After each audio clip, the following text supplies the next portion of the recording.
The $5,300 that she collected on day one. Most people who have looked at this, who know about commodities trading, say that it's practically impossible for anyone to have gotten that without switching on the basis of a $1,000 investment. Right. Practically impossible. Right. Look, now, if there was switching involved, then she may have a slight problem. Let's go to the bigger level there. There's nothing. Just a second.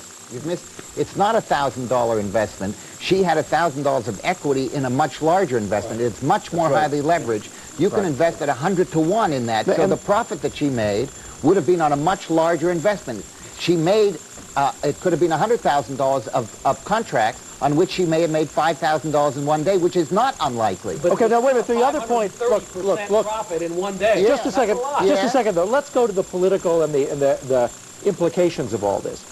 This is not legally connected to Whitewater, but it is connected to the general reputation that the Clintons have, especially when they Why don't we worry about that when he got elected? Well, because the press never got to it, and some of it was hidden. A lot of it was hidden because these tax returns were kept concealed. Let's see if there's a tie here. Some people think that the damage from Hillary's fast-track wheeling and dealing on the commodities exchange stems from the holier-than-thou attitude of the Clintons. Listen to this. The 1980s ushered in a gilded age of greed and selfishness, of irresponsibility and excess and of neglect. So said Bill Clinton. USA Today turned that Clinton condemnation against the Clintons themselves. Quote, once again, the president and his wife put themselves on the very griddle they brought to Washington for others. The question of ethics, denouncing the Reagan-Bush gilded age of greed and selfishness. Clinton outlawed even the appearance of wrongdoing. But in 1978, the Clintons apparently lived by a looser standard. Now they're paying the price. Question, are the Clintons trying to have it both ways, Jack? This is legitimate to accuse them of hypocrisy, which I find shocking in politics. I mean, but this is, remember Jimmy Carter came here and he said, I'll never lie to you, so we spent all our time trying to get him in a lie. And he fibbed a few.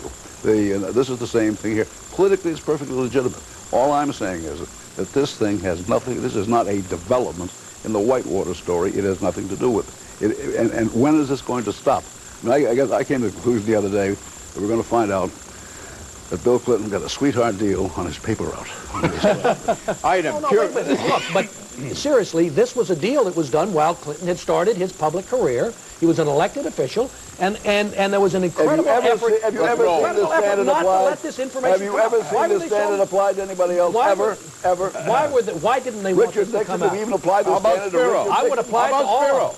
He was taking $100 bills right in the White House, for God's sake. Item, Curious George Stephanopoulos, that is, at issue. Did Mr. Stephanopoulos, the president's senior advisor, try to influence an independent agency, the Resolution Trust Corporation, the RTC? Specifically, did Stephanopoulos take actions to force the firing of a lawyer hired by the RTC to handle the Arkansas-Madison savings and loan debacle?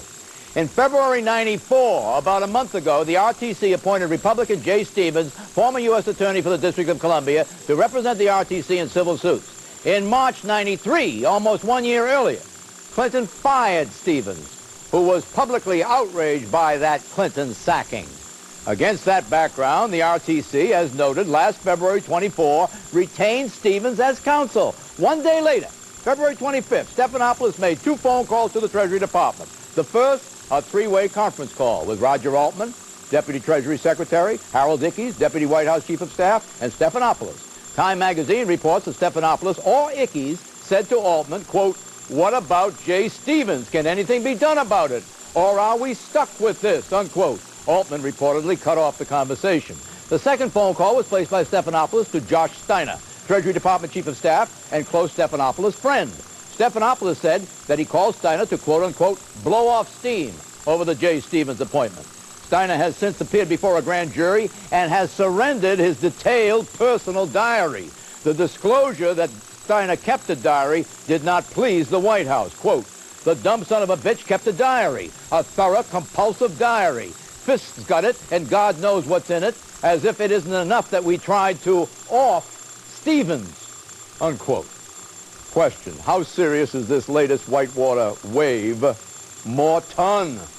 I actually think that this part of it is rather tepid. For 2 White House guys to see a declared enemy appointed to this kind of job and call up somebody and Jay Stevens being the declared enemy. Jay Stevens was fired, but he was fired because he was a Republican U.S. prosecutor, and he was rotated out, you know, and he thought he should be allowed to stay, which is ridiculous. So these guys blow off steam at Altman. What I think is I interesting... suppose it didn't stop there. Suppose Stephanopoulos said, hey, that's how are we going to get this guy out of there? That's the question, whether there was any more, and that's why the Steiner diary may be very interesting, because presumably it will have all the details. But there's one other point here. Then you got what? Obstruction of justice? Just a second. Well, if they did anything, if they ordered anything, if they wanted something, the other interesting fact... Just a second. If my aunt had wheels, you'd be a tea car. Okay, right. Let me finish, though. What's fascinating about this is the Roger Altman phase of this. Now, Altman has been close in as a crony of the people in the White House. He's over there all the time. He wanted to be Treasury Secretary, etc. All of a sudden, these stories, now he denies this, but these stories have all the earmarks of Altman spilling his guts to the press about these guys in the White House. Now, if that's the case, there looks like there's a rift between Altman and the White House. Well, I talked to him. He says he didn't release that information. And besides, there are all these alleged quotes from the conversations in Time magazine. They all couldn't have come from Roger Altman. He does say, look, that Stephanopoulos and Ickes did nothing wrong. But when I asked him whether or not they pressured him to get Jay Stevens fired, he wouldn't answer that question. But I think my own view is that the Stephanopoulos call was perfectly legitimate. The real interesting question here is how they found somebody who's been living on the backside of the moon for a year who would be dumb enough to put Jay Stevens in that job. I mean, that was the most ridiculous. We haven't found out who did that yet. See, there's a guy who ought to be fired. You have thoughts on this, Mortimer? Yeah, I mean, you know, this whole thing is, there's so much speculation. As Jack says, there's so many ifs at every point, but we don't know what the facts are. And if there's one thing that I think we ought to get is a little bit of heat under the independent counsel, Robert Fisk, in order for him to get these facts out, at least on some of these issues, because the speculation can create an enormous amount of damage that is going to be very difficult to unravel, and the country is going to be hurt by it. Yeah. So we've got to find some way to get some real facts here instead of all the speculation. I should point out, by the way, that it appears that the GOP saved Stephanopoulos, both Leach and Marlon Fitzwater underplayed the importance of these telephone calls, and that did a lot in the very early stages after the front page story in the New York Times, Washington Post, and the Washington Post. Both had some damaging impact. Let's get out. The exit question is as follows, and you may make your comment even as you give the answer to this brilliant exit question, which I'm trying to think of, and I've thought of it. Who has more to worry about, Hillary or George? I think Hillary does, and there is a way to get all these facts out. Congressional hearings now. I think the best way to get the facts out is as I described, but I'll tell you, if somebody appointed a hatchet man out to get me and in a situation like that, I'd sure as hell react. So I think Hillary, though, has a lot more exposure than George. You keep a diary, by the way, Maude? Not after tonight. With your romantic life, I don't blame you, Maude. What do you say, Jack? What was the question? Who is more I suppose that Hillary Clinton does, but I think it's marginal. What do you think? I agree with Jack completely. The answer is Hillary.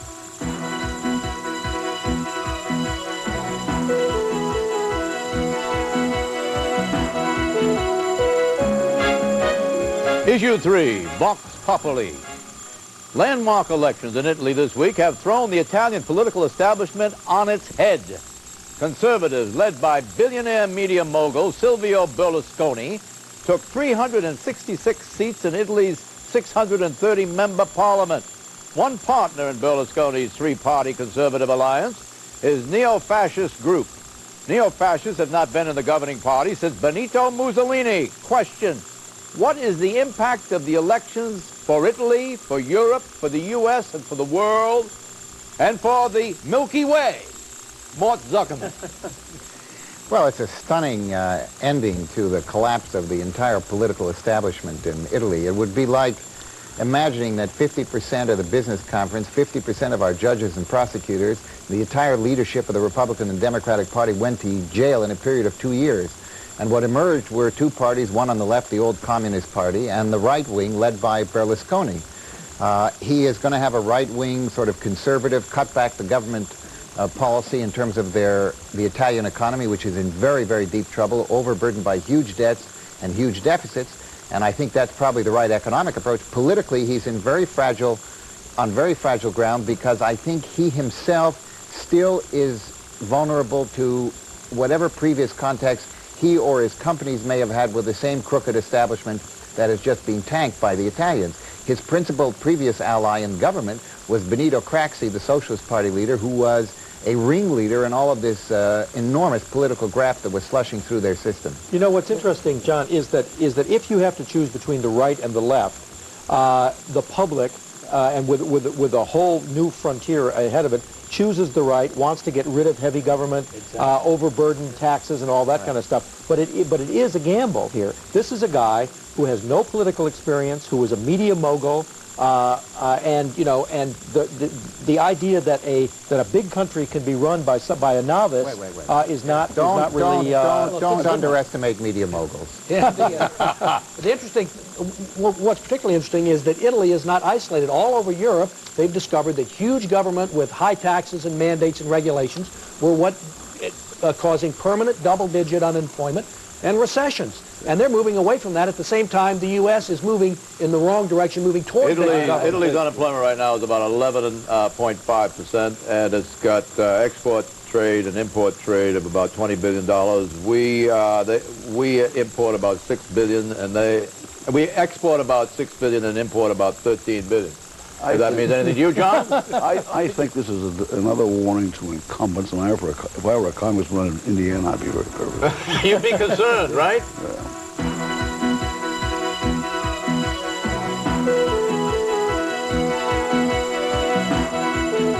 Predictions, Fred. Minnesota Republicans will be thrown into turmoil when Alan Quist gets the party endorsement for governor, defeating the incumbent Republican governor, Arnie Carlson. Morton, by the way, Morton, thanks for sitting in for Eleanor. She's attending a cattle option seminar with Hillary.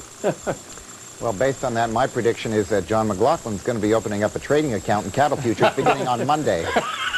Is that your prediction? Final four. Take this seriously, will you? I'm taking this seriously. Duke wins. Duke wins? Actually, I think Arkansas is going to win. But my prediction is that the American Spectator is coming out with another mini bombshell on the Clintons. Oh, yep. Saying what?